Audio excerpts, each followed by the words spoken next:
जो आपकी personal horoscope होती है ये आपके पिछले जन्मों के कार्यों के आधार पर आपको मिली होती है, उसी के अनुसार आप इस जीवन को भोगते हैं। ये जो यूनिवर्स गोचर हो रहा है, यदि आप इतने अच्छे गोचर आने के बाद भी आपको लाभ उत्तम रिजल्ट प्राप्त नहीं हो पा रहा, तो प्लीज आप अपनी पर्सनल हॉरोस्कोप को चेक करवाएं।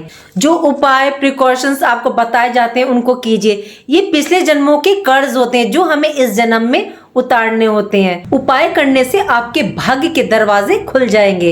कई बार आपने देखा होगा कि आपका कार्य 99 पर जाकर अटक जाता है या अचानक आप 0 पर आ जाते हैं, तो कहीं ना कहीं आपकी अपनी कुंडली में कोई ना कोई ऋण या दोष होता है, चाहे कालसर्प दोष हो, पितृ दोष हो या किसी ऋण से पीड़ित होती है, जिससे आपको इतने शुभ गोचर का भी लाभ प्राप्त नहीं हो पा रहा होता। तो उन ग्रहों को एक्टिवेट करने के लिए देखिए उनके उपाय कीजिए, जिससे आपके कार्य बनने स्टार्ट हो जाएं। यदि आप कर्म करेंगे तो आपका भाग्य आपका साथ देगा। तो राशि के जातक एक ऐसे दौर से गुजर रहे हैं जो शायद जिंदगी का सबसे डिफिकल्ट और कंफ्यूजन टाइम है। आपने पीछे काफी ऐसे निर्णय लिए, रिस्क लिया, हिम्मत की जो आप नहीं लेना चाहते थे, फिर भी आपने लिया। विपरीत परिस्थिति होते हुए भी आपने डिसीजन लिए। इतने बड़े झटके जो कि लाइफ चेंजिंग एक्सपीरियंस आप लोगों के लिए रहा, लेकिन जब गुरु बृहस्पति पुनर्वसु नक्षत्र में आए तो उन्होंने आपको उन परिस्थितियों झटकों से बाहर निकाला।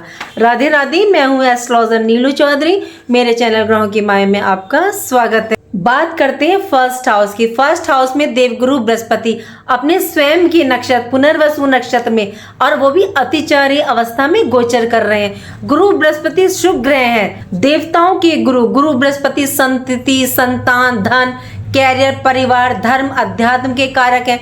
गुरु बृहस्पति का फर्स्ट हाउस में अतिचारी होना मीन्स आपको फर्स्ट हाउस के रिजल्ट काफी तेजी से प्राप्त होंगे। आपकी लाइफ में चेंज देखने को मिल रहा होगा। यदि गुरु बृहस्पति की पोजीशन शुभ होगी आपकी अपनी पर्सनल हॉरोस्कोप में, तो आपको ये रिजल्ट शुभ प्राप्त होंगे। यदि नीच वक्र होंगे तो इनके अशुभ रिजल्ट आपको प्राप्त होंगे, और वो भी तेजी से, क्योंकि ये अतिचारी अवस्था में है। गुरु बृहस्पति अपने स्वयं के नक्षत्र पुनर्वसु नक्षत्र में, पुनर्वसु मीन्स पुनः स्थापना, वापसी, नवीनीकरण।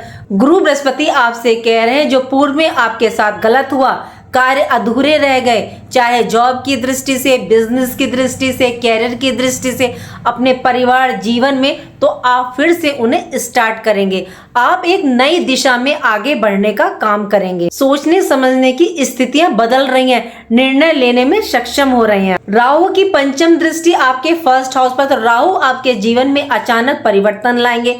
कुछ घटनाएं मतलब आपके साथ ऐसी होंगी जो आपने सोची नहीं होंगी। राहु अलग हट करके काम करते हैं। राहु की दृष्टि फर्स्ट हाउस पर और गुरु की दृष्टि 5th हाउस पर और 9th हाउस पर। तो गुरु यहाँ देखिए धर्म त्रिकोण को पूरा कर रहे हैं। देखिए जो त्रिकोण होते हैं 4 प्रकार के होते हैं, धर्म, अर्थ, काम, मोक्ष। लेकिन जो सबसे इंपॉर्टेंट होता है वो हमारा धर्म त्रिकोण होता है। 1, 5, 9 का कॉम्बिनेशन बन रहा है तो आपका धर्म त्रिकोण पूरा हो रहा है। इस टाइम पीरियड में आप धर्म अध्यात्म से जुड़ करके रहेंगे। गुरु बृहस्पति आपके 10th हाउस और 7th हाउस के स्वामी हैं। इन दोनों भावों के रिजल्ट आपको तेजी से प्राप्त होंगे।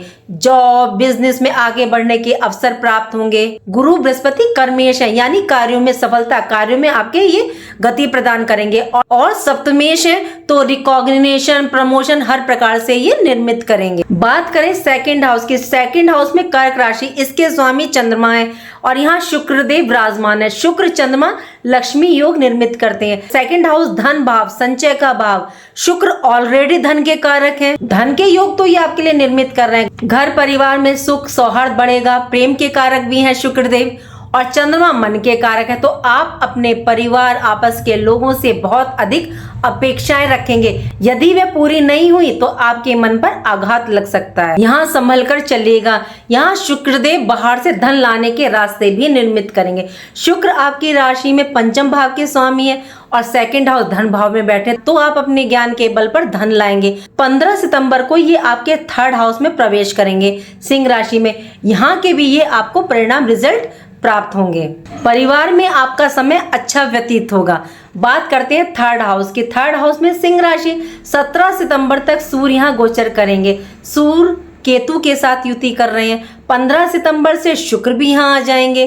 3rd हाउस एफर्ट्स का, स्किल का, छोटी यात्राओं का, सूर्य यहाँ आपको साहसी आत्मविश्वासी बना रहे हैं। सूर्य की ऊर्जा आपके अंदर कॉन्फिडेंस लेवल को बढ़ाएगी। सूर्य के साथ देखिए बुध की युति भी रहेगी, तो आपका कम्युनिकेशन स्किल काफी बेहतरीन रहेगा, काफी बढ़ाने का काम करेंगे। सूर्य आपके डिसीजन लेने में मदद करेंगे। सूर्य केतु की युति ग्रहण दोष भी बनाती है, तो भाई बहन से रिश्ते बना करके रखें। कम्युनिकेट करते समय वाणी को संभाल करके बोलें। बात करते हैं 4th हाउस की। 4th हाउस में कन्या राशि। सूर्य 17 तारीख से आपके 4th हाउस में प्रवेश करेंगे। मंगल 13 सितंबर तक है ये यहाँ। 4th हाउस भूमि, भवन, वाहन, मानसिक शांति का। मंगल भूमि प्रॉपर्टी के कारक है। यदि आपका प्रॉपर्टी रिलेटेड रियल एस्टेट का कार्य है तो उसमें वृद्धि होगी, पूरी होगी ऐसा नहीं है। जो बिल्कुल मतलब रुक गई थी, स्टक हो गई थी, मतलब वो एक एक पायदान आगे बढ़ने लगेगी। आप यदि भूमि, भवन, वाहन लेने की सोच रहे हैं या बेचने की सोच रहे हैं तो दोनों के योग बन रहे हैं। माता के साथ आपके संबंध अच्छे रहेंगे, लेकिन जब सूर्य प्रवेश करेंगे तो उसके बाद अपने स्वभाव पर ध्यान रखिएगा। माता से व्यवहार में मधुरता रखें। देखिए कई बार ऐसा होता है कि हम बड़े बड़े उपाय करते हैं और हमें रिजल्ट नहीं प्राप्त होता या हम कर नहीं पाते हैं। यदि हम उस भाव ग्रह से संबंधित रिश्तों को बनाकर रखते हैं तो हमें पॉजिटिव रिजल्ट प्राप्त होते हैं। शनि की 7वीं दृष्टि, ये दृष्टि इनकी वक्र है। पूर्ण दृष्टि से ये आपके 4th हाउस को देख रहे हैं। रिजल्ट अभी 4th हाउस के बहुत धीरे धीरे आपको प्राप्त हो रहे हैं, लेकिन शनि वक्र है। ये आपसे कह रहे हैं कि आपसे जो पूर्व में गलती होगी उनमें सुधार करें तो आप उनको ठीक करोगे। कोई निर्णय भूमि, भवन, वाहन लेते समय गलत हो गया तो उसको चेंज करेंगे। ये डिसीजन आपके लिए करेक्ट रहेंगे क्योंकि बुध आपकी स्वराशि में गोचर करेंगे। पब्लिक डीलिंग का, पैतृक संपत्ति का, तो यहाँ के रिजल्ट आपको थोड़े धीरे धीरे प्रदान करेंगे। कर्मा प्लेनेट है तो कर्म तो ये आपसे करवाएंगे, न्याय जरूर करेंगे क्योंकि न्याय के देवता हैं। जो भी रिजल्ट आपको प्राप्त होगा वो पॉजिटिव प्रदान करेंगे। बात करते हैं 5th हाउस की। 5th हाउस में तुला राशि, इसके स्वामी शुक्र 13 सितंबर से मंगल भी आपके 5th हाउस में प्रवेश करेंगे। और 5th हाउस संतान, शिक्षा, लव रिलेशन का। शिक्षा एजुकेशन की दृष्टि से यदि आप कहीं बाहर जाना चाह रहे हैं या हाई एजुकेशन को लेकर के कोई प्लान कर रहे हैं, कोई इंस्टीट्यूट कोचिंग को ज्वाइन करने की सोच रहे हैं तो आप कर सकते हैं। उत्तम समय है शिक्षा की दृष्टि से। 15 सितंबर के बाद अच्छे चांस है, आप कुछ चेंज परिवर्तन कर सकते हैं एजुकेशन में। शुक्र यहाँ के स्वामी है तो आपका माइंड थोड़ा सा डाइवर्ट करेंगे। क्या आप मतलब कि सॉन्ग सुन सकते हैं, ऑनलाइन चीजों में जा सकते हैं, मित्रों के साथ टाइम स्पेंड कर सकते हैं। 75% अच्छा है एजुकेशन की दृष्टि से। बात करें आपके लव रिलेशन की तो शुक्र देव 3rd हाउस में गोचर करेंगे 15 तारीख से। लव रिलेशन में आपके बीच में मतलब कि अपेक्षाएं ज्यादा रहेंगी, एक दूसरे से दोनों की ही रहेंगी। वाद विवाद, मिसअंडरस्टैंडिंग भी हो सकती है, लेकिन आपके रिश्तों में कोई कमी नहीं आएगी। रिश्ते फिर भी बने रहेंगे, वाद विवाद कितनी भी हो जाए। यदि आप विवाह करना चाहते हैं तो उसकी भी पॉसिबिलिटी बन रही है। गुरु बृहस्पति की 5th दृष्टि, राहु की 9वीं दृष्टि, तो अचानक घटनाएं आपको देखने को मिल सकती हैं। संतान के लिए या शिक्षा के लिए आप कुछ नया सोच सकते हैं, उनके लिए कुछ कर सकते हैं। 13 सितंबर के बाद आप अपने क्रोध पर, गुस्से पर नियंत्रण रखिएगा। मंगल जोश एनर्जी के कारक है, तो कोई भी अगर डिसीजन ले रहे हैं तो सोच समझ करके लीजिए। बात करते हैं 6th हाउस की। 6th हाउस में वृश्चिक राशि, जिसके स्वामी मंगल आपके 5th हाउस में विराजमान है।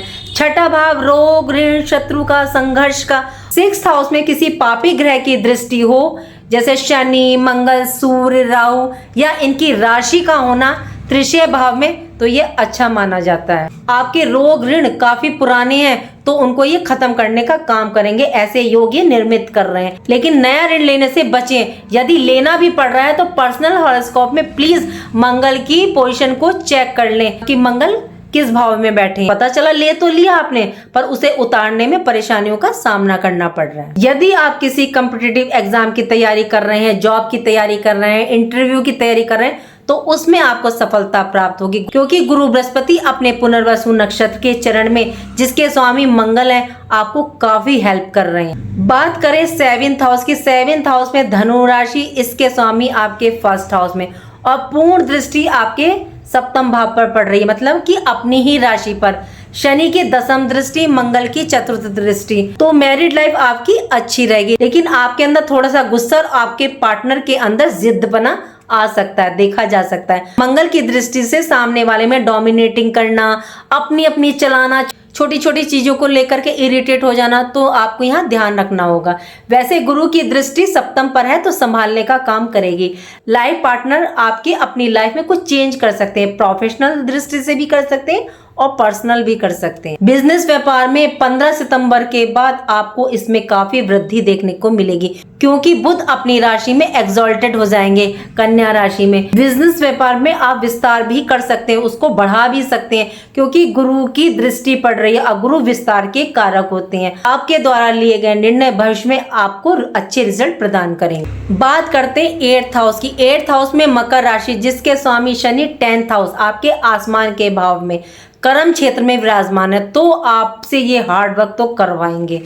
8th हाउस जीवन के रहस्यों का परिवर्तन का भाव है।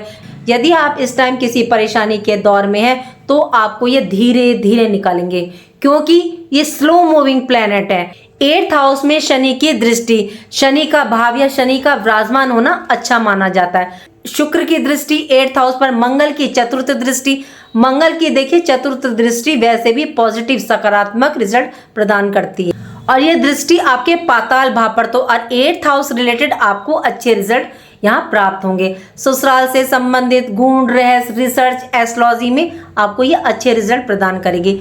शुक्र की दृष्टि अपनी मित्र राशि पर, तो ये यहाँ पर संजीवनी का काम करेगी, आपको दुख परेशानियों से निकालने का कार्य करेगी। बात करें 9th हाउस की। 9th हाउस भाग्य भाव में राहु देव विराजमान है। राहु पर गुरु की दृष्टि, नवम दृष्टि, शुक्र की दृष्टि, भाग्य आपका देखिए काफी अच्छा रहेगा।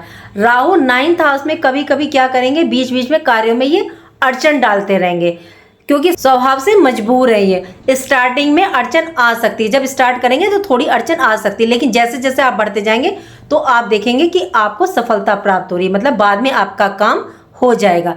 गुरु बृहस्पति की दृष्टि है। यदि आप कोई इन्वेस्टमेंट करने की सोच रहे हैं तो ये बहुत ही उत्तम समय है। पिता के स्वास्थ्य का ध्यान रख करके चलिएगा, भाग्य आपको आपका फुल सपोर्ट करेगा। बात करते हैं 10th हाउस की। 10th हाउस में शनि देव विराजमान है। 10th हाउस पर भी देखिए कई ग्रहों की दृष्टि होगी। दृष्टियों का महत्व ग्रहों के राशि परिवर्तन से भी ज्यादा होता है। सूर्य की दृष्टि 17 सितंबर से, मंगल की दृष्टि 13 तारीख तक। शनि अपने स्वयं के घर में, देखिए काल पुरुष की कुंडली में जो 10th हाउस होता है वो मकर राशि का होता है और इसके स्वामी शनिदेव होते हैं। और शनि यहाँ देखिए 2 साल और रहने वाले हैं। आप इस टाइम में अपने को प्रूफ कर लोगे, आप दिखा दोगे कि आप भी कुछ कर सकते हो। इस टाइम आप मेहनत करेंगे, डिसिप्लिन में रहते हुए कार्य करेंगे, धीरे धीरे आप मंजिल को प्राप्त कर लेंगे। शनि वक्री है, यदि कोई डिसीजन आपसे गलत हुआ कैरियर को लेकर के तो ठीक करो, शनिदेव कह रहे हैं आपसे। सूर्य की दृष्टि शनि पर, तो देखिए ज्यादा अच्छी तो नहीं होती, ये आपके अंदर थोड़ा सा गुस्सा देखा जा सकता है, लेकिन जैसे मैं हमेशा कहती हूँ ना, ग्रहों की दृष्टि हो या ग्रह हो, दोनों रिजल्ट देते हैं, पॉजिटिव और नेगेटिव। तो इनका पॉजिटिव क्या दिखने को मिलेगा आपको, सूर्य और शनि की दृष्टि का जिम्मेदारियों का अनुभव दे सकती है, लेकिन ये दृढ़ता, अनुशासन और स्ट्रगल से मिलने वाले रिजल्ट को स्थायित्व और सफलता भी प्रदान करती है। बात करते हैं 11th हाउस की। 11th हाउस में मेष राशि, जिसके स्वामी मंगल, मंगल की पूर्ण दृष्टि आपके 11th हाउस पर, बहुत बेहतरीन स्थिति अपने ही घर पर, तो आपकी कोई इच्छा पूर्ति, लाभ प्राप्ति संभव है। बड़े भाई बहनों से, मित्रों से संबंध आपके अच्छे रहेंगे। मित्रों से इस टाइम आपको पूर्ण सहयोग प्राप्त होगा। सोशल दायरा इस समय आपका बढ़ेगा, जो आपको आपके कार्य की दृष्टि से काफी लाभ प्रदान करेगा। मेहनत, जोश, एनर्जी से मंगल आपसे कार्य करवाएंगे, लेकिन आपकी इच्छा पूर्ति, लाभ भी ये आपको प्रदान करेंगे। बात करते हैं 12th हाउस की। 12th हाउस में वृषभ राशि, इसके स्वामी शुक्र आपके 2nd हाउस धन भाव में, तो देखिए धन का खर्च व्यय तो ये करवा रहे हैं। 12th हाउस पर शनि की तीसरी दृष्टि, मंगल की अष्टम दृष्टि, और ये भाव व्यय के साथ विदेश, एक्सपोर्ट, इंपोर्ट, हॉस्पिटल, कोर्ट कचहरी का, कोर्ट कचहरी के मामले में आपको देखिए राहत मिलेगी। विदेश रिलेटेड यदि कार्य, एक्सपोर्ट इंपोर्ट का बिजनेस है तो उसमें वृद्धि होगी। शुक्र आपसे धार्मिक कार्यों पर धन खर्च करवा रहे हैं। शुक्र व्यय धन खर्च आपसे लग्जरी आइटम घूमने फिरने में भी करवा सकते हैं। हाई एजुकेशन के लिए यदि आप विदेश जाना चाहते हैं तो भी आपका खर्च हो सकता है, लेकिन ये तो अच्छा है ना कि आप एजुकेशन की दृष्टि से जा रहे हैं, क्योंकि शुक्र पंचम के स्वामी है तो एजुकेशन की दृष्टि से ही खर्च करवा सकते हैं। मंगल शनि की दृष्टि है तो आपको कभी कभी ये टेंशन, मन में बेचैनी कर सकती है, तो इसका यहाँ पर आप उपाय करके चलिए। ये थी मेरी प्रेडिक्शन सितंबर महीने की मिथुन राशि के जातकों के लिए।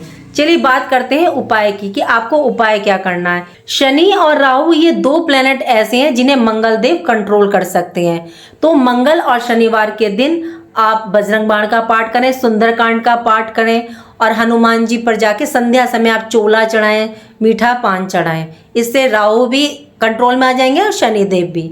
और राहु के लिए आप एक काम कर सकते हैं, बुधवार को माता सरस्वती के आगे नीले पुष्प रखें और दुर्गा सप्तशती आराधना करें उनकी। इससे भी आपको राहु के अच्छे रिजल्ट प्राप्त होंगे। और कहीं आपको सफाई कर्मचारी मिल जाए तो ये चीज आप करते रहिएगा, उन्हें कुछ ना कुछ दान दक्षिणा देते रहिए। सूर्य को जल दें। और एक मैं कहती हूँ ना, हमेशा शिव है तो हमारी हर समस्या का समाधान है। चंद्रमा के बेस्ट रिजल्ट लेने के लिए आप शिवलिंग पर जल अर्पित करें। तो एक लोटे जल में गुड़, शहद, शक्कर डाल के, थोड़ा सा दूध डाल के, काले तिल, सफेद तिल डाल करके आप शिवलिंग पर अर्पित करें। इससे बेस्ट तो कुछ नहीं हो सकता, क्योंकि शिवलिंग पर जब हम उपाय करते हैं तो उससे सारे ग्रहों के उपाय हो जाते हैं। उम्मीद करती हूँ कि जो जानकारी मैंने आपको दी वो आपको अच्छी लगी होगी, पसंद आई होगी। और पसंद आई है तो लाइक कीजिएगा, कमेंट बॉक्स में हर हर महादेव लिखिएगा और मेरे चैनल ग्रहों की माया को सब्सक्राइब कीजिएगा। राधे राधे, जय माँ बाबा।